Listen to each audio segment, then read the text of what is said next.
you've served our country. You've put yourself in harm's way. You were a part of the military. There's so many people that are making these decisions that have not done that. Yeah. Do you think that's part of the problem? Yes. And that was one of the main reasons that I ran for Congress in the first place.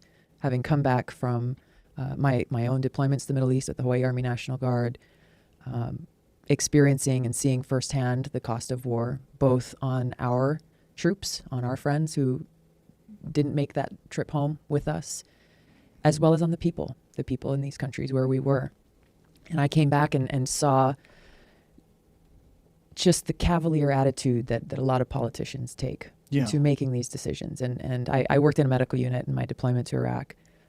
We were in a base about 40 miles north of Baghdad, and our base where we were was nicknamed Mortaritaville because of the constant, almost daily mortar attacks. And every day, part of my job was to go through a list of all of the American injuries and casualties that had happened the day before to try to see if there were any of our close to 3,000 Hawaii soldiers who had been hurt, and to then make sure that they were getting the care they needed either in country or get them evacuated as quickly as possible. And just going through that list name by name every day, whether there were people on there who I knew personally or, people who I would never meet, and knowing about the family members and the loved ones, moms, dads, kids at home who were, stressed out every day, fearing getting that phone call that their loved one had been hurt or worse, killed in action. And I wondered then, how many of these politicians who make these votes and who make these decisions actually think about this or who lose sleep on this. Do you think a solution to that would be mandatory military service for people who are in those positions? I don't. You don't? No. What do you think the solution is? Because as a soldier, I don't want somebody in my foxhole who doesn't want to be there. Right. First of all, I think it's, having an all-volunteer force, which we have, is a positive thing. I think that the American people need to impress upon their leaders the importance of taking these decisions very seriously, that if they want to represent the American people and make these decisions for our troops and for our country, they need to understand who pays that price for the cost of war. And yes, it is every single one of our service members, both those who pay the ultimate price as well as those who come home with both visible and invisible wounds, and who will continue paying that price for a very long time to come. But also every one of our communities filled with people who may not have worn the uniform, but who've had trillions of dollars taken out of their wallet to pay for these counterproductive interventionist wars. As we, in Hawaii, for example, struggle to put air conditioners in schools where kids are trying to study in over 100-degree heat. As we deal with massive infrastructure problems, people in Michigan, they just shut down the water system in a bunch of schools in Detroit because they have lead and poison in the water for the kids. So the kids are not able to use the water fountains at school. So we have major infrastructure, major challenges and issues. And so making sure that leaders are held accountable for the decisions that they're making is ultimately what needs to happen. One of the things I like about you, and one of the things I've liked about a lot of your interviews, is you're an obvious, genuine person. Like, if you're not genuine, I'd be very shocked. That's very rare. So when you're talking about these politicians and having these people being held accountable, it's a real problem, but one of the problems with politics and one of the problems with public speaking and being charismatic is a lot of these people are just really good at being full of shit. And because they're really good at being full of shit, a lot of slack-jawed dum-dums out there buy into it, hook, line, and sinker, wave that flag and kiss those babies, and they vote these dummies into office. And this happens time and time again. Yeah. So saying these people need to be aware of the consequences, or they need to be held accountable, I firmly believe there's more sociopaths than we really think. I really do. I think if you look at the general consensus is something like, what is it, 1 out of 100 or something like that? What do they think it is? Maybe more? I think it might be 10%. I think there's a lot of people that get through life doing things and getting away with things and not doing things that are going to cause them either danger or social consequences, but they manage to get through life with a song and a dance, but they're not genuine. And I think this is a giant problem with people that want to be in a position of power in the first place. Yes. Like, why does a guy like Donald Trump want to be the fucking president? When you have billions of dollars in the bank, like, what are you doing? Why are you doing that? Well, there's a weird motivation that a lot of these people have, and that motivation is to be the Uber, to be the king, to be the top of the heap, to be the queen, whatever it is. I don't know how you change that in those people. I don't think making them aware of the consequences of their decisions is going to work. It's just the type of people who they are in the first place. I think you're not wrong. However, I've just seen over the last few years, the level of awareness amongst people, amongst voters, has been increasing as there are more and more kind of non-mainstream media outlets that are shining light on these kinds of issues. And when you say non-mainstream, so meaning, do you think that mainstream have been holding back? I think that especially, I think that you only get a certain narrative. Right.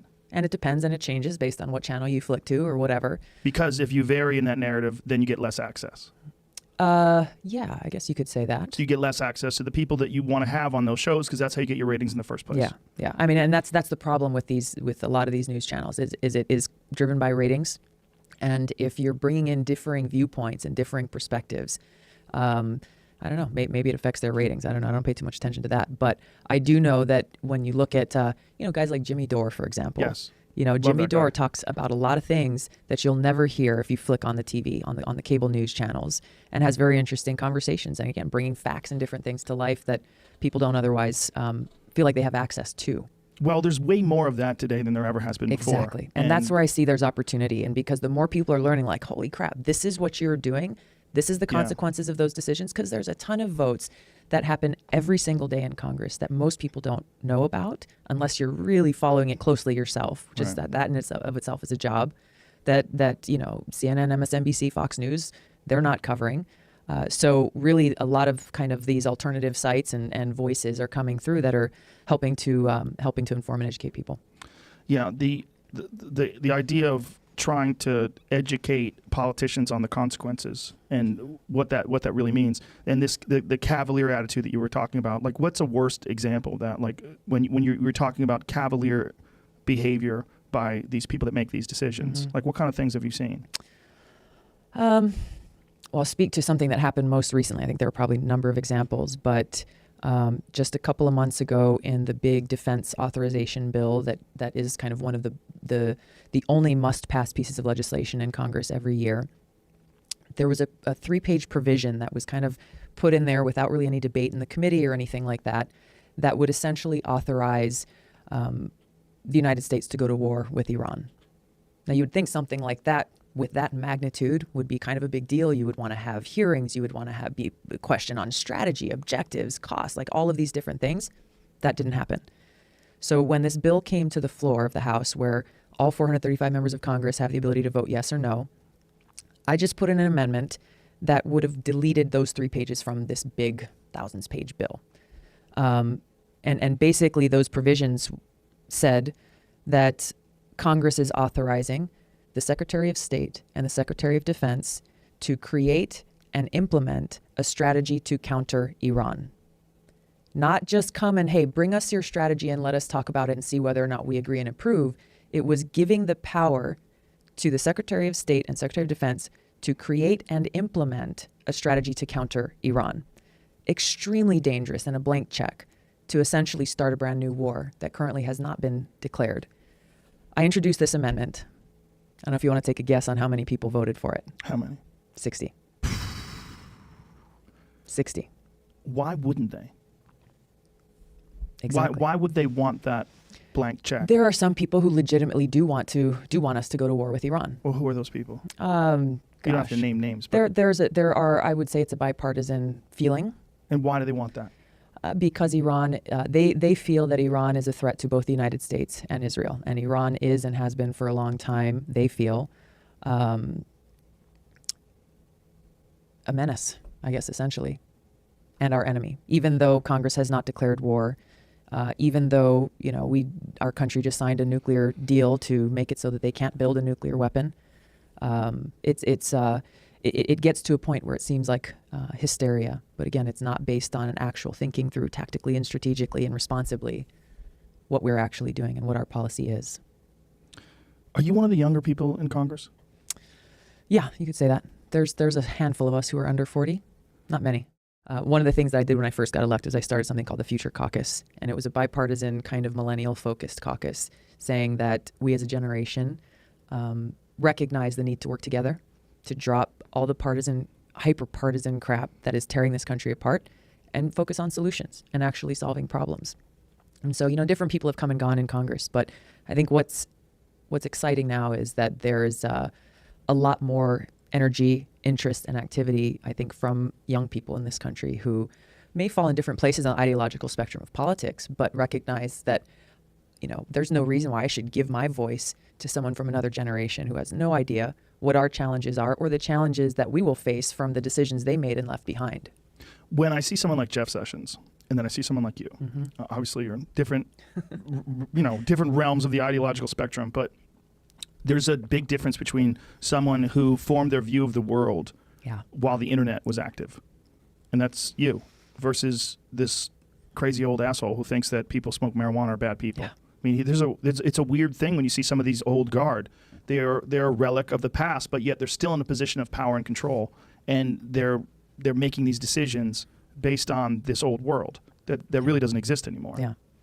And there's so many different ways that actually has a very real impact. And I think some of the hearings that we've seen most recently dealing with Facebook and Twitter and Google are a perfect example where you have people asking questions and it becomes very obvious quickly. Yes. They don't know how to log into Facebook. Right. They've never sent a tweet in their lives. Some of these people are very proud that they either don't have a cell phone or they still have a flip phone, which is fine if that's your personal decision. That's fine. But if you're the regulatory body that should be exercising oversight over how technology is rapidly changing the world that we live in, right, you got to know something about it or surround yourself with people who do. Well, especially when it pertains to selling people's privacy or using people's data to influence elections and using, the stuff that's been happening with Facebook is even more strange because I don't know how you stop. Like there was a fantastic NPR podcast about these Russian troll farms, about their jobs. People show up for work and their job is to spread misinformation and propaganda, about whatever the subject is, whatever ideological point they're trying to push through, but they're trying to influence the way people look at things, and they're targeting people's comment sections and news feeds and Twitter feeds, and they're trying to do something that injects ideas into people's minds and sways their perception and their point of view. And it's very strange when you think that a foreign country is doing this and that people from a foreign country, that this is actually a job. So there must be some sort of a reason for this. When you're talking about like these Russian troll farms that you mentioned, what is missing from all of the news coverage around this and all of the outrage about how this foreign country is trying to influence our elections, which is wrong and which the American people need to be aware of where this information is coming from, is the fact that and you're saying, why does somebody do that? Well, because this country does want to influence who we're electing, right? Yes. Like, we'd rather work with this person. We know that person's not going to be nice to us. The United States has been doing this for a very long time. Sure. In countries around the world, both overtly and covertly, through these kinds of disinformation campaigns, not even counting like the outright regime change wars, we're going to physically take you out. And I think it is very hypocritical for us to be discussing this issue as a country without actually being honest about how this goes both ways. So yes, we need to stop these other foreign countries, and Russia's not the only one, there are others, from trying to influence the American people in our elections. We also need to stop doing the same thing in other countries. Yeah, without doubt. But there's also the question is, what is Russia trying to achieve? Like, why do they want someone like Donald Trump in office versus someone like Hillary Clinton? Like, what is to be gained? And how much, how much do they benefit from that? Yeah. This is what's really one of the big questions that's going on right now. Yeah. With all the Russian hearings and the Mueller investigation and trying to get to the bottom of all this and why they did what they did and what they did. And there's many people that are blowing this off and they don't think that it's important, and the president's claiming it's a witch hunt. But it's very odd that we're having this conversation in the first place. It's never existed before in any single presidential election. There's never been talk of us or any politician that's running for president being influenced by a foreign superpower before today. It's just amazing that it took until 2016 before this became a real issue. That's true. I mean, there's talk about Hillary and uranium and all kinds of other different issues. And, I'm not a giant Hillary Clinton fan. And one of the reasons why I'm not is I think she's a politician, and I don't think she's a genuine person. I think you get to a level of lying and the way they conduct themselves and the way they've been doing it for so long that they don't even think it's a bad thing. It's just a thing you do. But one of the weirder ones that I ever saw from her was after after Gaddafi was killed, where she was not on the record, but she was still being recorded. They were talking to her. You know what I'm talking about? I do. Where she said, "We came We saw, what was it? We saw him, he died. What was the exact, I don't think remember the that was exact it. quote. Yeah. We came, we saw, and he's dead, or something Yeah, like and that. she was laughing. Yeah. Like literally laughing. But this is exactly what I'm talking about that cavalier attitude within Washington. And for me, that was really the main reason why in 2016 I was a vice chair of the Democratic National Party. As an officer of the party, you're supposed to stay neutral in these Democratic primaries. But it got to a point where I felt I stepped down from that position, resigned as vice chair to endorse Bernie Sanders, largely because of the huge difference in their worldviews with Hillary Clinton's very hawkish interventionist foreign policy and track record. Libya is a very prominent and recent example. Iraq is another, and Bernie Sanders, who generally takes a more non-interventionist worldview. That was an issue again, like as you're talking about, people weren't really raising the differences. They're saying, oh, she was Secretary of State, so she's great on foreign policy, but not actually looking at what is the actual policy. Right. And what kind of judgment would either of these individuals have when they're serving in that most important job of commander-in-chief. And that was a very key difference. And that was something I talked about a lot as I campaigned with Bernie around the country. And that was something that I saw and heard from people in, big cities, small towns, Midwest, North, South, East, West, people who appreciated just being told the truth. Well, there was also the speeches that she gave where she wouldn't give up the transcripts for those gigantic paid speeches that she gave in front of bankers. Wall Street. Yeah, which is crazy that's legal. I mean, that is essentially, look, there is no way she is so entertaining. I mean, we're not talking about a Jay-Z concert or Kevin Hart isn't doing stand-up. They paid her $250,000 to talk for an hour. Like, that's not real. Okay, they're not really paying you $250,000 because you're so awesome. They really want you to talk for an hour. This is some sort of a bribe. This is some sort of a deal. You're making a business arrangement. There's no question about it. There is no way that it's that valuable. Yeah. It's just not. Her talking for an hour. What a hot ticket. Jesus, how do I get a hold of that ticket? I mean, that is crazy. Yeah. The fact that someone could play that off as if this is a legitimate business transaction, that's nonsense. Yeah. And there's a direct correlation there, though, with Wall Street big money in general, as you're talking about that influence on politics. I was talking with a guy who's, what do you call himself, a recovering kind of finance guy from Wall Street who's left and has now come here to L.A. And he talked directly about that. And we were talking about how even after 2008, all the too big to fail banks, they were bailed out and people are suffering. They're losing their homes, their pensions, and all of this stuff. These banks are bigger today than they were back then. And over time and even over the last few years, Congress is slowly, and this is not just Republicans, there are Democrats who are on the take too, who are taking this Wall Street money. And you're starting to see these bills pass, peeling away the very small amount of regulations that were put on after that crash to get us back to an even worse situation than we were back in 2000. Why? How could we allow this to happen? There's a ton of money that's coming from Wall Street and funding politicians' campaigns, lobbyists who are there helping to write the legislation or kill the bad bills. And again, who's talking about this? No one. Right. Very few people. How do you stop that, though? Like, how do you stop the funding their campaigns, A, and then the paid speeches, B? Those two things alone. If you could just cut that out and say, no, you have to be legitimate. I mean, love or hate Bernie Sanders, you've got to respect the fact that guy never took any money from anybody. That's right. And he said, I'll give you all my transcripts because I don't have any. I didn't get paid to do any speeches. Yeah. And he's clean. Yeah. I mean, this is a reason why he can say that. And Hillary just ignored it. Yeah. I mean, she just didn't respond. She didn't say, I'll give you the transcripts, because all I said was, I love America, and we're going to fix everything, and you bankers are dirty. It's just... Yeah, they don't pay you to call them names. No, exactly. But it's just so strange that well, it's not strange in terms of the real obvious benefit. If you're going to be a politician and you want to run for office, it's incredibly expensive to win. So you need some money. So you have to make deals with people who are willing to give you some of that money, and you've got to figure out a way to be able to do this and still convince the people that have to vote for you that you're on their side. Yeah.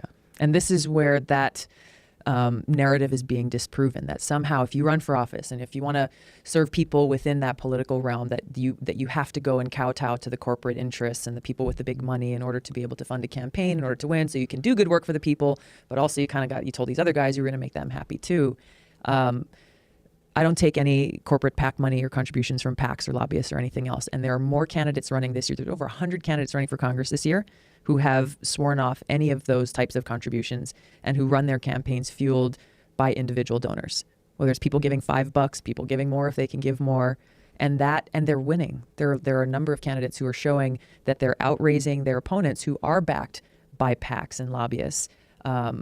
They're raising more money from people who are giving these small dollar contributions and disproving that power balance where the people really do have the power if we stand up and get engaged and involved. What do you attribute that to? What's the change? Like, what's causing this change? I think a big change happened when Bernie Sanders ran for president. I think he did a lot better than he first expected that he would. And the fact that he was able to raise, in some cases, more money than Hillary Clinton in certain quarters. He was very competitive, and all of that came from those small dollar individual contributions. He talked about it, $27 is the average contribution that he got, and that was kind of a rallying cry at a lot of his events. But I think people through that experience really woke up to their own power in this democracy, and that to have a true, strong democracy, it really does take us all doing our part in whatever way that we can. Like what you were talking about with these bills that get passed that have these hidden agendas deeply written into a 1,000-page document. How can a person who has 3 kids and a mortgage and a 40-plus hour week job plus commuting, how can they pay attention to all this? No, it's very hard. And that's where you come in. Yeah. And I try to put stuff out on Twitter and Facebook and Instagram, social media, because most of us are on those platforms. And as you're scrolling through, maybe you're going to see that one thing like, hey, Congress just passed this bill making, deregulating fracking and liquid natural gas. That's affecting your water and your air, and connecting the dots between what can seem like very out of touch policy wonky things to, okay, how does this actually affect you, your family, your kids, your house, educate, the things that really do take up most of people's time and consciousness and care on a daily basis. Yeah, and that's one of the more dangerous things I think about having a person like Trump as president, is that it's eroding people's confidence in the person that runs the big show.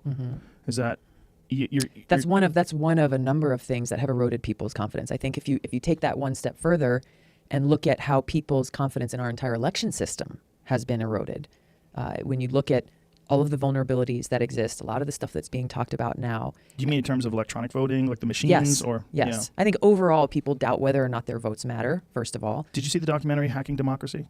No, I didn't. It's fascinating. And it was in regards to, what year was that? I want to say it's 2008. Was it 8? 6. So it was about Bush and Kerry, right?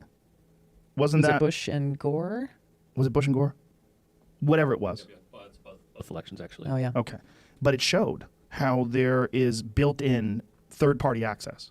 So it's literally built into the system that a third party can influence the count. Yeah. And they showed how they did it in the actual documentary. They used these machines and influenced the results. Yeah. Yeah, I mean, it's... Yeah, what to speak of the DEF CON hacking conference that just happened, or happens annually in Vegas, but they just had one this year a couple of months ago, maybe a few weeks ago, where an 11-year-old girl hacked into a replica of Florida's election system and changed the outcome of their election in less than 15 minutes. There it is. An 11-year-old hacked into U.S. voting system replica in 10 minutes this weekend. 11 Wizards. years old. Well, that's American ingenuity, ma'am. That's what we do here. We breed them young and smart. Hire that kid. Exactly. She's got a bright future. Yeah, right. And there's tons more like her. Oh, there's probably millions now. I mean, kids growing up with computers from the time they're little and learning coding like they're learning the English language. And just like the drive and kind of the thought process and that kind of desire to take things to and not just say, oh, okay, this is an iPad, this is how it works, that's fine. It's like, oh, how do we make the next generation of this? Yeah. How do we break this and make the next better thing? But we can bank online, right? Yeah. Why can't they vote online? Why can't they make all this as secure as they do banking? Well, you still see every now and then bank fraud. Well, yeah, there's bank fraud, there's direct bank fraud, but you also see banks get hacked. Yeah. And yeah, they've got their reserves and all that other stuff, and they try to deal with those vulnerabilities and try to stay ahead of them. But even the technology that banks use is not foolproof. Right. And when we're talking again about voters having confidence that when they take that time on election day, take off from work or school or whatever, and go cast that vote, that it's going to be counted and counted accurately. Like, this is what's at stake. If people don't have confidence in that, then we are in serious trouble. So one thing that I introduced a bill a few months ago based on last year's DEF CON hacking conference results that really showed the best way to secure our elections systems, the actual systems themselves, is either use paper ballots or have a voter verified paper backup if you're going to use an electronic system. So you have an electronic system and then a voter verified paper backup. Right. So if there's any dispute whatsoever, then you go to the paper. You go to the paper. And if they don't correspond, you go to the paper. Yeah. So in Hawaii, for example, you can choose, when I go vote, I can grab a paper ballot traditional, or I can go to the machine, which I usually do, go through and make my selections. And before I hit the final submit ballot button, there's a little printout that pops up in a little window that shows my voter number, who I selected to vote for. So I can actually check the paper myself before hitting submit. So Virginia just did this. Virginia has off-year statewide elections. So they had theirs in 2017. And after that DEF CON hacking conference happened last year, they said, we have to fix this before our election. And they did. How did they fix And that's it? what they implemented. They did paper ballots, or they did voter verified paper backups. And their elections commissioners came and testified in Congress after the elections were done. And they said that that was the first time in their entire careers that they didn't have a single complaint about the accuracy of the vote count itself, where in previous years they had. But their proof that you can, you identify the problem, this is not going to take years to fix. Like, you can action that within weeks and actually secure the outcome of these elections. That's what I've been pushing for in Congress, especially as we head to these midterms, especially as we head into 2020. But again, it goes back to the point, like, my bill hasn't gotten a vote yet. Why is that? It's a very simple, like, nonpartisan bill. Here's a problem. Here's a solution. We can action this now. But you have leaders in both parties who are just continuing to fight and fret and moan and groan about how we have all these vulnerabilities in our elections, but not actually doing anything about it. So using it as a partisan kind of political football. But again, why don't you actually solve it? Why do you think they don't solve it? Because it's issues like this that help with fundraising, and they help kind of motivate people, and they worry people, and they bring all these fears about. It's good for ratings. It's all these different reasons that frustrate people, frankly, who know about it when they're not actually seeing, deliver results. You're talking about a problem now for months. Congress has been talking about this for months. Where's the results? So you think they actively are ignoring the potential solutions, or that they literally want to keep this problem going? That's a good question. But we have been talking about this. A number of outside kind of election security experts have been talking about this. Some of the hackers have been talking about the fact that the only way you can secure an election is by using paper. I cannot come up with an excuse for why the leaders in these committees and in Congress have not actually, like, whether it's my bill or someone else's bill, why haven't they actually solved this? Because it's something that could potentially impact us in the coming weeks and months. Well, I remember the hanging Chad controversy. Yeah. And how many different votes got thrown out. And then there was also so many people that were denied the right to vote. Was it in Florida? Because they had either the same name or similar names with people that had some sort of a criminal record. If somebody made a typo when they put their name in the system, and then they were made ineligible. And then there was also some concern that some of that was deliberate, because so much of it was taking place in Democratic districts. Yeah, it's very disconcerting, the idea that someone would try to rig an election. Yeah. I mean, we would like to think that that is an absolutely un-American thing to think of. But people can come up with un-American thing. It is. But people can come up with very strange reasons for justification of very awful acts. Yeah. And this seems to be one of them, if they think their side is right. Well, that points to the super-delegate issue that Democrats have been dealing with, where people who have been arguing to keep the system of super-delegates, where in a state like mine in Hawaii, for example, we've got 4 super-delegate votes, 2 for the members of Congress and 2 for the senators. Explain that to people who don't know what a super-delegate means. So this is something that is created by the political parties themselves. So the Democratic Party has been using the super-delegate system where as people are running for president, you have a certain number of delegates that go to one person or another based on that state's rules. So some states say it's winner take all. Other states say that it's proportional. So if you get 60% of the vote, that means you get 60% of the delegates. But then you have this special category of super delegates, which there are over 700 of them. It includes all 435 members all Democratic members of Congress, Democrats in the Senate, and people who are appointed by the party leadership, both at the state and the national level. And so what we saw in my state of Hawaii, for example, is over 70% of the voters voted for Bernie Sanders.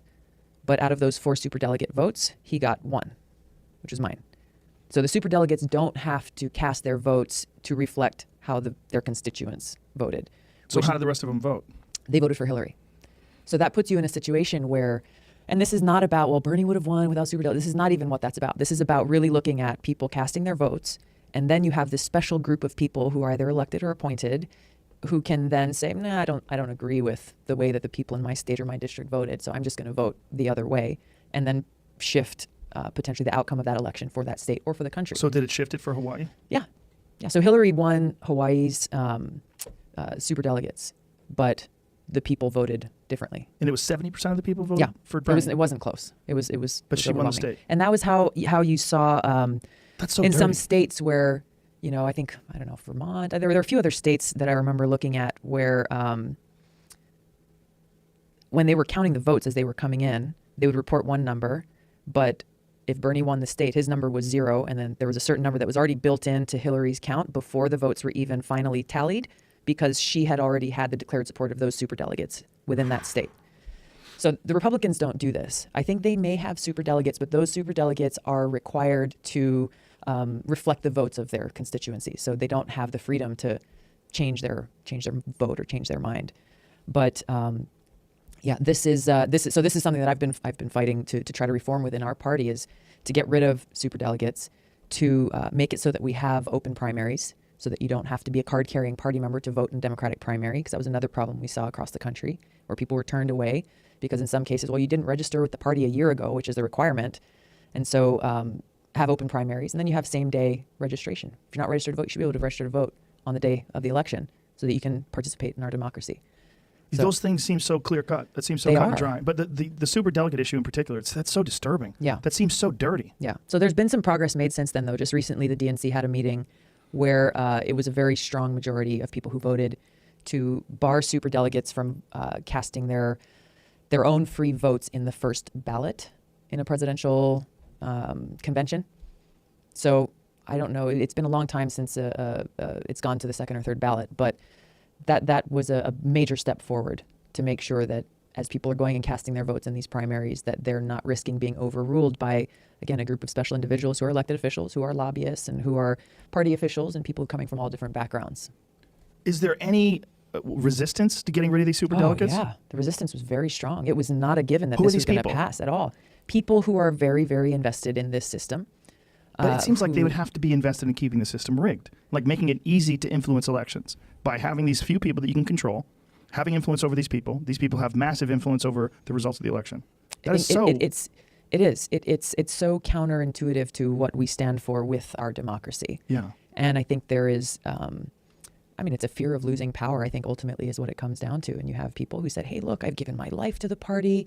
I put in all of this time and energy. I'm a volunteer. I'm doing this and all of that, which all of that is fine and it's great. But that shouldn't make it so that, as myself as a superdelegate, and I've talked about this, my vote shouldn't count for any more than yours or anyone else's. And that we should be strengthening and empowering and uplifting the voices of the people rather than saying, well, this small elite group has way more power than you, so we'll see what they think about things. It's so bizarre that that's a part of the system. It just seems like that's something that should have been eradicated a long time ago. It should have been. Now, Bernie Sanders had to be fuming. Yeah. I mean, from that, and then from finding out that the DNC actively conspired to have him lose the primary, all of that. Sorry, one last thing on the superdelegates that some of those who support it have said is that it is their job to be able to save the country in case the people elect someone who isn't good.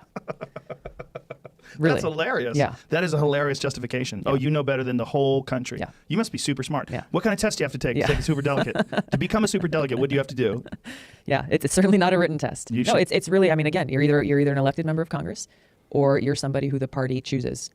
Wow. The idea that the reason to keep that is because you know better. I mean, that's essentially what they're saying. Yeah. You know better than all the people that voted. Yeah. So disrespectful to It's crazy. to people. It's really crazy. Yeah. Mm.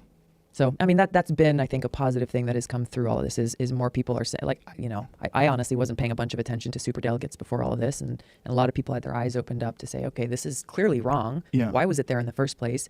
Let's do something to fix the process. Well, most people, I don't think, until this election, the general public wasn't even aware that was the case. Yeah. And then when, people find out about it, they go, wait, what? Yeah, They can just exactly. decide to not vote the same way that people voted? Yeah. And then the state can lose? Yeah. Or, the person can lose the state, even though 70% of the state voted for that person? Right. That's insane. Yeah, it is. Did you read Donna Brazil's book? I didn't read the whole book. I got excerpts from it and of it. I was shocked that they conspired to have Hillary win the primaries. I was more shocked that more people weren't outraged. Yeah. What does that tell you? It tells you that people have sort of resigned to the idea that this is a corrupt system, Yeah. that they don't have time. I mean, it goes back to what we were saying earlier, that, people are exhausted. Yeah. Most people. Mhm. Most people are exhausted. And I think that's where you see a lot of the energy that came around for somebody like Bernie Sanders or somebody like Donald Trump, who are perceived as being not of the system. Yeah. But it shows us where we need to go, honestly. And you're talking about authentic, honest leaders who have integrity, and I think people are not as blind to that. Like, people can tell. Yeah. People can tell if you're being real or not, or if you're selling them a false bill of goods. I think they're better at it now. Yeah. Yeah. Yeah. Paying more attention. Well, it's also there's enough footage of people now. That's yeah. Everybody's a reporter now. Yeah. I mean, it's easy to go back and say, well, look at this interview from 4 years ago. Yeah. When they were completely different. Like, what happened? Mm-hmm. I mean, there's also like calculated maneuvers that people do politically to align themselves with one group or another, where they realize, like, okay, there's a lot of money in being a this, that's a that. You know, Right. there's a lot of money in being a whatever it is. You Yeah. know, Republican or Democrat, or there's an angle for success. Right. Yeah. Right. That's all of those different labels and things that people are capitalizing on within the political world, I think, are the things that are turning off more and more people Right. to the politics, because then it's like, well, if you're not branded with this label, then I'm not going to talk to you, or I'm not going to have a conversation, or it's this camp versus another camp, this tribe versus another tribe, rather than like recognizing, even amongst our own families and friends and communities, like we figure out ways to talk things through and find ways to collaborate, and areas where we can agree to disagree on certain things, but we can do that with, you know, what we in Hawaii call aloha, and with respect, Yeah. and actually find a way through to move forward. There's a lot of things that have been discussed in terms of the future of economics, in particular, with regards to artificial intelligence and Yeah. automation, and these radical changes that are probably coming whether we like it or not. And one of the things that's been discussed as a potential solution to some of the economic woes is a universal basic income. Mm-hmm. Have you studied this? I'm studying it now. I'm looking at some of the places that have or are currently kind of launching pilot projects. I know there's a European country that did a 2-year pilot, and then they decided not to go down that route. I think there's yeah. I'm taking a hard look at this, because there are strong arguments, I think, on both sides. We got to look and see what would the effects actually be. Yeah, I'm torn on it as well. I'm very open to the idea of it, because I think that we very well could run into a situation where millions of people are almost instantly out of jobs, and there's no solution for that. And then Out of jobs by their choice, or out of jobs by automation, Oh, out of right, jobs right, by yeah, yeah, artificial yeah. intelligence taking Exactly. over their positions. Right. Yeah, I mean, this is a real problem. Yeah. And I don't think it's gonna happen slowly. right? I think that problem's gonna stumble onto us very quickly, Yeah, and we are not prepared for this. And then there's a problem psychologically. People say that, well, if you just give people money, you take away their ambition and their will. And one of the things that makes America great is that people hustle, and that you give a bunch of people money that they don't earn, and they're going to be lazy. yeah. I mean, this is the Yeah, this is the hard the different line. counter arguments, and I think there's another one that points to if you look at how much taxpayer dollars are spent on like Section 8 housing or different affordable housing programs, on food stamps, on kind of these different social welfare programs. How much are we spending on overhead to administer those programs? And so would it make more economic sense to just kind of compile all of those benefits into one package and just give people a check, instead of piecing it out through all of these different things? And would we actually save money as a country by doing so? And the argument to incentivize productivity, even amongst people that are accepting universal basic income, I believe, is to let them keep it no matter what. So the idea is, even if you make $10 million a year, you're going to still get X amount of dollars per month as Right. universal basic income. And you can choose to donate that to causes of your choice. But if you're a person who's concerned that this is going to somehow or another stifle people's motivation to get jobs, because if you get a job, then they won't get that money, which is the case with welfare, Yeah, right? right. The idea that, you it's very difficult to get someone, when you're giving them free money, to say, look, you're going to have to work harder and then you're going to get less. They're going to go, why would I work harder? So the idea is, and I believe Elon Musk is one of the ones that came up with this, well, don't take away the money. Like, everybody gets it no matter what. You can choose to do whatever you want with it, but the way to incentivize action and productivity is to make that money just universally available to everyone. Yeah, I guess it's the universal aspect of Yes. of that. Yeah. Yeah. You know, I mean, I kind of believe that, I mean, just culturally, people, and we were talking about these young kids, for example, you know, I mean, they're not getting paid one thing or another, but just their drive and their interest and kind of their intellectual direction.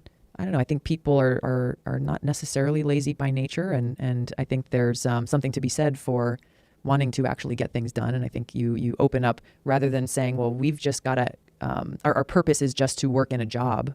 You maybe broaden that spectrum to where your purpose in life is not just to work a good paying job, but actually have meaning and purpose to what you're doing with your life. That's best case scenario, right? Yeah. Best case scenario Yeah. with universal basic income is you give people the opportunity to pursue their dreams. Right. Yeah. I mean, I think that in large part, maybe the problem is planting the seed in young people at an early age that you're not supposed to just try to make money to survive.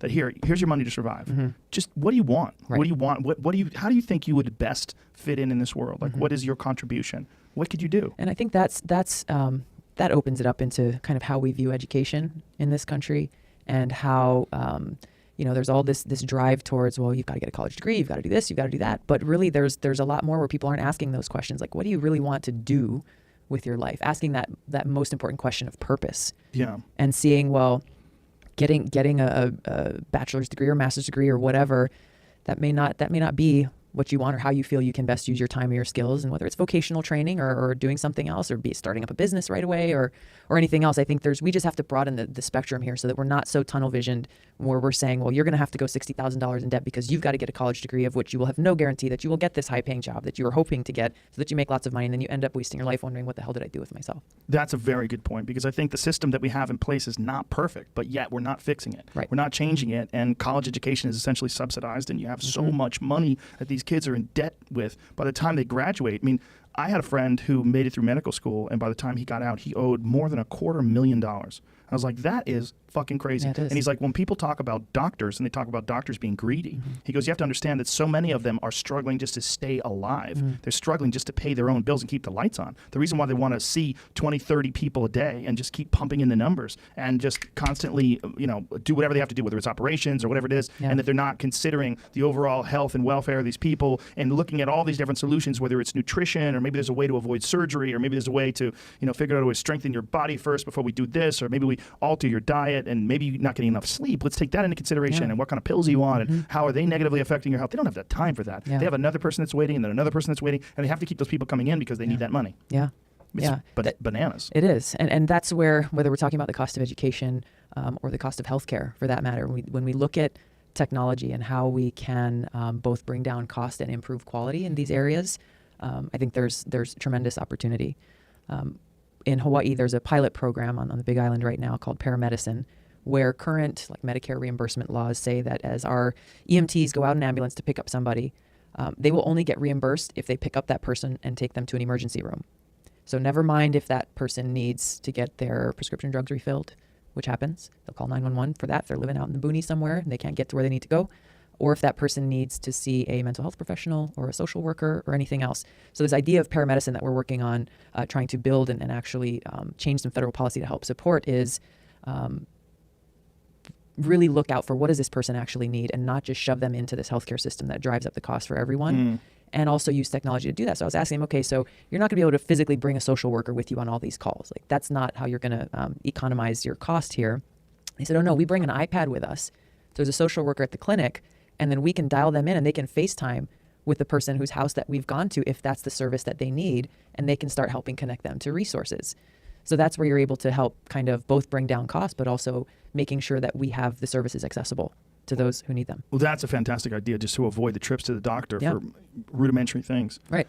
But one of the things that Bernie Sanders brought up when he was running for president that I thought that was very, very intriguing was the possibility of free education. And, obviously we have public schools when it comes to high school and junior high school and all that other stuff. But the idea of a public full education through university to your degree, do you think that's possible?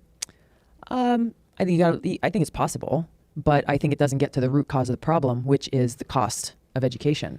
And I think that if you write that ticket, then you are at risk of then these education institutions just saying, okay, so if you are guaranteeing X number of dollars for a student to go through and get that education, then we're going to adjust our cost to make it meet that amount. Or if it's a blank check, then they'll know that they have a blank check. So we have to get to the root cause of these challenges. Whether it is education or healthcare, we have to get to the root cause of why are these costs being driven up so dramatically, and not just say, well, we're going to pay for everything without actually dealing with the fact that things are not affordable as they are. Well, how did education get to a point where you could go bankrupt with any other kind of debt and you're no longer required to pay that debt? So if you owe credit card money, you lose your house, whatever it is. But if you owe money because of a college loan, you owe that money until you're dead. Yeah. That is strange. Yeah. I mean, it's one of the weirder things that we have in our culture is that we saddle these young, ambitious people with insurmountable debt. Right. And that there are institutions that are really making a lot of money off of this, right. off of the interest. Attached to it. They've become addicted to this money. Right. And this is a part of the system, and they're profiting off of it, and they don't want it to go away. And somehow or another, they've talked someone into passing these laws that make these kids stuck with this bill no matter what happens in their life. Yeah. You know, get in a car accident, no longer take care of yourself, tough shit, pay that bill. I mean, it's really mafia-like. Yeah. Back into the financial industry. Yeah. It's really, when you pull the veil back on kind of the crony capitalism that exists in this country, then you start to see and connect how it really impacts people's lives in so many different ways and how it affects the policies in our country. What was Bernie's solution for that when he wanted to institute some sort of a free education system for higher education? How did he envision that? I don't know his bill chapter and verse, but I believe it was focused on public colleges, not private institutions, and that it was by levying some sort of tax on Wall Street to pay for it. Yeah, that was the big criticism, that everything was going to be tax. But an inefficient system is going to chew up a lot of your tax dollars. So people were thinking their hard-earned dollars were going to go to some bureaucracy and a bunch of red tape and horseshit and too many people that are working, doing too many different things just to try to keep jobs going. Yeah. That's the fear, right? Yeah. That's the big Republican fear. Yeah. In particular. I mean, I think the focus on Wall Street, I think, is a very specific one. However, as you're looking at possible funding and tax sources, but again, I mean, I just point to sound bites can catch fire easily, but getting to the root cause of how we solve some of these problems is really what we need to do. How are we delivering education to people? Why is it that these colleges, why is it the cost of education has gone so far up and really in an uncontrolled manner? We look at healthcare. Why is it that these prescription drug companies can raise their prices hundreds, if not thousands of % on life-saving medication for people? Now, as a congresswoman, what other bottlenecks are you seeing that you see in the system that you would like to change or fix? Civil liberties is one that I have and continue to be focused on in an area where there is bipartisan support.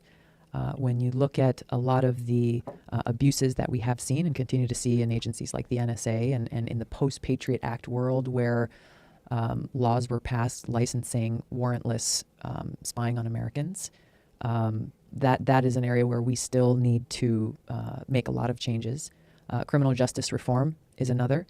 And this is one where uniquely right now, I think there's a moment in time where you have organizations like the ACLU partnering with the Koch brothers, very conservative Koch brothers, coming at and supporting the same pieces of legislation to end the federal marijuana prohibition, to deal with sentencing reform, to deal with prison reform, and to make it so that we're not constantly cycling these same people through our prison systems and that we're not throwing people into already overcrowded prisons who have no business being there. Yeah, those are really important points, and I'm glad you brought that up. I've heard argument that the wiretapping and that this surveillance program is necessary to prevent terrorist activity. Does that make any sense to you? It is the most often used argument. The point here is that it is illegal to spy on Americans without a warrant. So if you have somebody that has raised some level of suspicion, then as a law enforcement officer or agency, we're protected by our Constitution in this way, right, where you have to do the tough work of building your evidence and actually getting a warrant to do this. But there have been example after example how this has been grossly abused, and how, whether it's our cell phone records that were being gathered en masse by the NSA or other things, we're seeing that because of the Patriot Act, there are the loopholes that have been created that have allowed these agencies to exploit that. There's also some weird rules where, like, if you get pulled over, they can't ask you for your PIN number for your phone, but they can use your thumbprint to access your phone. I didn't know about that one. Yeah, see if that's accurate. I'm pretty sure it is. I believe it pertains to whatever the crime is. I don't think they could do it if you got caught speeding, but I think if they believe that you're involved in something that may or may not be a felony, that they can check your phone.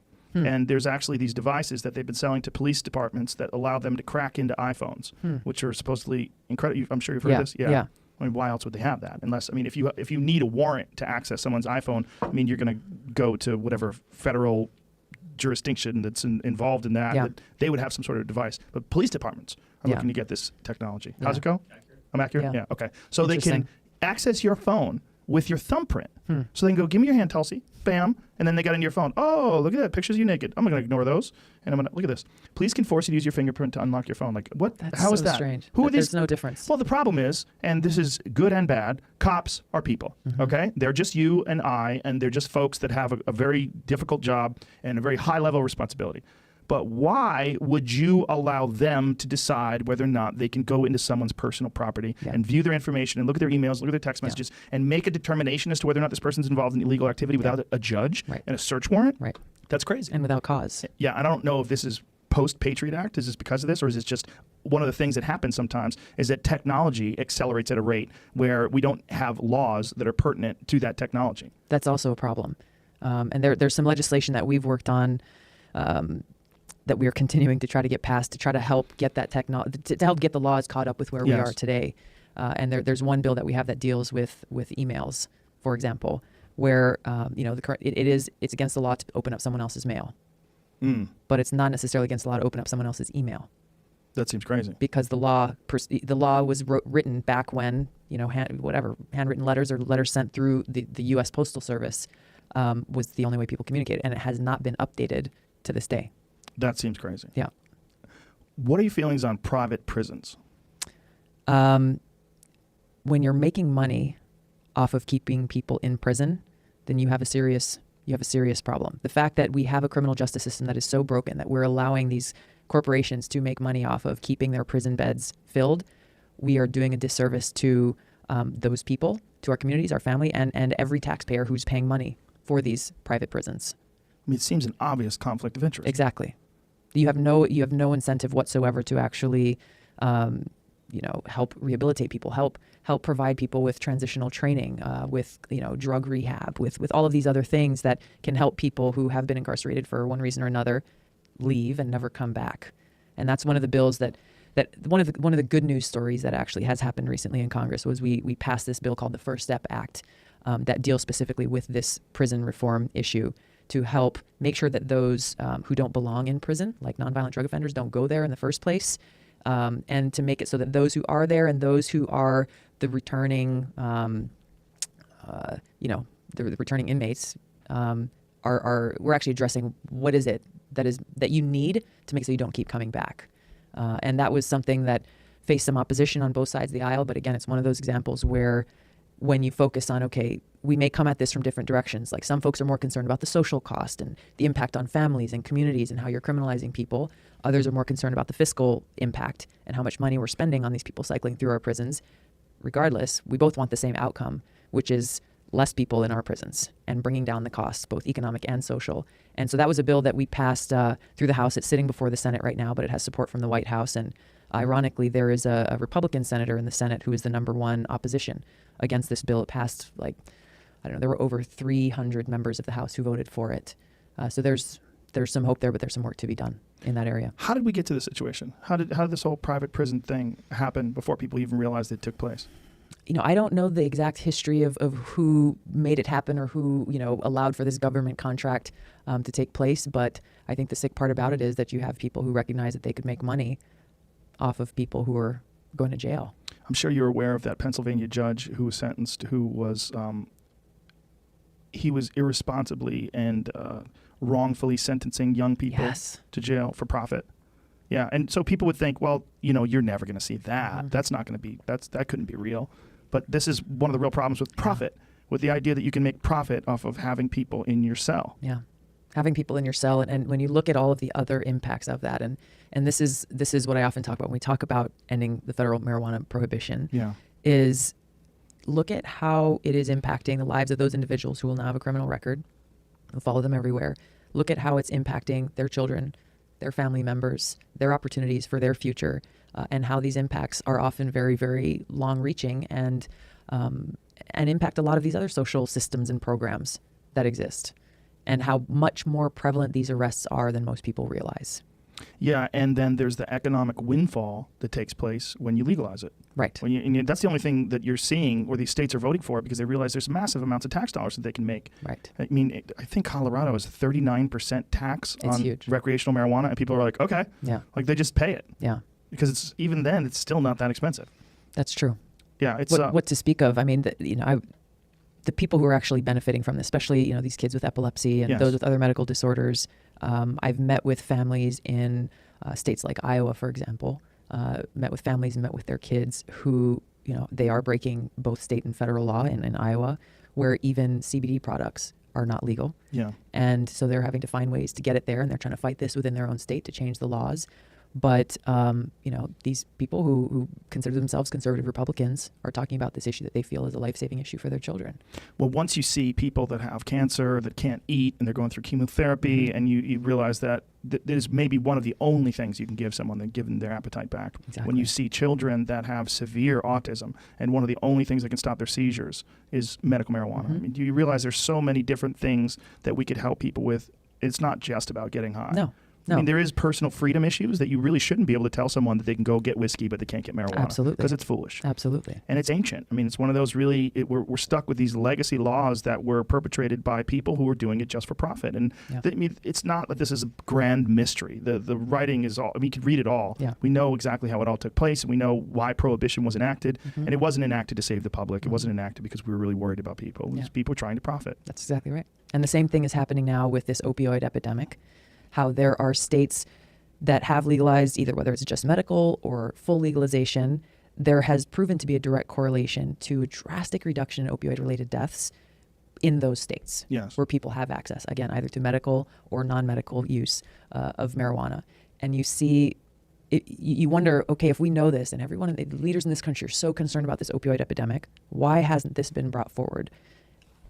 You learn about the prescription drug companies who make a lot of these opioids, who are now making the other prescription drugs to help wean people off of the opioids. And so they're making money on both ends of the spectrum without really any care for the person there and their welfare and their well-being. And meanwhile, people are dying. Their lives are being ruined by it. Well, and there's also things that are federally illegal, like Ibogaine, which has an incredible result ratio in terms of getting people to kick addictions, whether it's alcohol, heroin, pills. There's clinics in Mexico that people go to on a regular basis to take this one psychedelic medicine that's been shown to have radical results. It's not killing people, yet it's extremely illegal. It's a Schedule I drug in America, and it's one of the best examples. I mean, they're also using psilocybin. I mean, there's a Johns Hopkins study. There's several studies that they're doing right now that they're trying to show that there's a direct correlation between use of psilocybin in these clinical situations where they're curing cigarettes, heroin, all these different addictions with different psychedelic drugs that are Schedule I. There's a lot of work being done right now. MAPS is involved with one thing that they're doing that's helping a tremendous amount of soldiers and people with PTSD is with MDMA, is assisted MDMA therapy. And there's a lot of these that are being explored now where people had demonized these particular drugs or plants and they were thought to be something that would ruin your life. Right. And now they're realizing, no, these, like many things, can be used or abused, and that there's solutions for a lot of our problems. Yeah. But there's a lot of resistance to this. There's a lot of resistance in particular from, I mean, the resistance about CBD is one of the dumbest ones of all time because CBD is non-addictive, non-toxic, and massively beneficial to so many people, whether it's helping them with anxiety, alleviation of pain and stress. I mean, I even got Ted Nugent on it. Really? Yeah. Ted's never done anything with anything that had anything to do with hemp or marijuana. And he's got bad knees. So I got him rubbing CBD lotion on his knees. He's like, this stuff's a miracle. I'm like, yeah, here we go. I mean, if you could talk Ted Nugent into using CBD, that's incredible. There's hope for the world. Yeah. But you just mentioned, I mean, whether it's CBD and hemp is another example. Yes. That's something that we're trying to do in Hawaii. I think Kentucky, I think is another state that's a leader in this. Slowly but surely the door's opening up with that. And they realize it's not psychoactive. It's incredibly beneficial, whether it's for food, whether it's for textiles, whether it's for oil. I mean, there's so many benefits. I mean, there's a thing called hempcrete where they're making concrete out of hemp. I've heard about this. It's lighter, incredibly durable, flame resistant. Yeah. There's so many benefits to it. And it's so economically viable. It's so cheap. It's a weed. Right. I mean, and it grows. I don't know if you ever felt a hemp stalk. It's one of the most bizarre things because it is as hard as this oak and it's as light as styrofoam. It's so weird. It's an alien plant. Wow. It's a very strange plant. Wow. But, demonized for so long. And one of the things that's kept it from being economically viable and is just people that don't want it to become a part of the competition. Yeah. They just don't want to compete with it, with whatever they're profiting from, whether it's the people that are selling pain pills or the people that are using it for, I mean, it was initially made illegal because of paper. Yeah, William exactly. Randolph Hearst got involved in it because he had paper mills. Right. And, you know, he also owned newspapers, so he started demonizing it to get people to think that if we made hemp legal, we were going to have people running around on the marijuana, killing people and jumping out of windows. Yeah, that's crazy. We have, I'm working with a Republican from Florida named Carlos Curbelo. We just introduced a bill to essentially commission a study by the National Academy of Science made up of objective reports and other studies that have been done from states that have already legalized to one extent or another marijuana, to compile an independent fact-based report for the federal government on what has come about in those states in every respect. Whether you're talking about healthcare, economy, or criminal justice and law enforcement, like every single thing, look at this in a very diverse way, and to have this entity do it that sits outside of the federal government. Because the challenge that we keep coming up against, both at the federal level as well as at the state level in some cases, is they say, well, there are no studies that show the benefits of what good will come about if you end the federal marijuana prohibition. As one example, in Hawaii just recently, the state legislature, House and Senate, overwhelmingly passed a bill to allow opioid addiction to be added to the acceptable things that medical marijuana can treat. So even though medical marijuana is legal in Hawaii, there is a limited list of, you know, the ailments or whatever that you can prove your eligibility. Opioid addiction is not one of them. Legislature said it should be, which I agree it should be, but it was vetoed by the governor, who said, well, those studies aren't proving that this will help those who are opioid addicts. And there's a bureaucratic process that takes a really long time if people really want this to happen. What are the other things that are of concern to you as a congresswoman that you're seeing not addressed, or that are somehow or another still in place when you feel like they should have been eradicated? You know, there's a long laundry list of issues, and I think you can go through each of the major issues that a lot of folks are concerned about and pick those apart and say, hey, here are the things that we need to address and improve in each of those. But I think the conversation that I hope more people start having is about why aren't these things being fixed or addressed? And that speaks directly to people's unwillingness to actually talk to each other, to stop demonizing each other because you're from the other camp, and actually engage based on our common mission of serving the people of this country. And, you know, that's something I look back to during my time in uniform, serving in the Hawaii Army National Guard. You got diverse people, diverse opinions, diverse ideas, but ultimately, you know, we wear the same flag on our uniform, and we are focused singularly on that same purpose and mission. And unfortunately, that's what we're missing a lot of in Congress, is the hyper-partisanship and the political wins too often take precedence over the reason why people in our districts hire us to go and work there. And a lot of that comes from not having a basic level of respect or aloha for each other as people, and instead just saying, hey, it's us against them, pick your label, and that's where the battles are fought. And who suffers as a result? It's the people who are suffering, who are dealing with a lot of the challenges that we've been talking about. So that's something that, you know, I try to bring Hawaii's aloha to Washington. I try to bring that through in the work that I'm trying to do on these different issues, in the conversations that we're having. Sometimes it means you talk with people who you disagree with, or you may have different ideas than they have about how you solve these problems. But even if you're able to come together on one thing, then we can start to see problems actually being solved and delivering results. Well, what I saw from you in video is exactly what I've seen from you in person. You're a very genuine person. You're very intelligent, and you give me hope. You give me hope that there are politicians that are legitimately in it for the right reason, and that they have a real vision of how to fix things. So thank you. Thank you. And thanks for being here. Pleasure talking to you. Really Joe. appreciate it. Thanks so much. Tell people how to find you online. I am on social media at Tulsi Gabbard, Instagram, Twitter, Facebook. all of those things. And you can go to my website, which is votetulsi.com. Go there. Vote Tulsi. Thank you. Maybe she'll be president.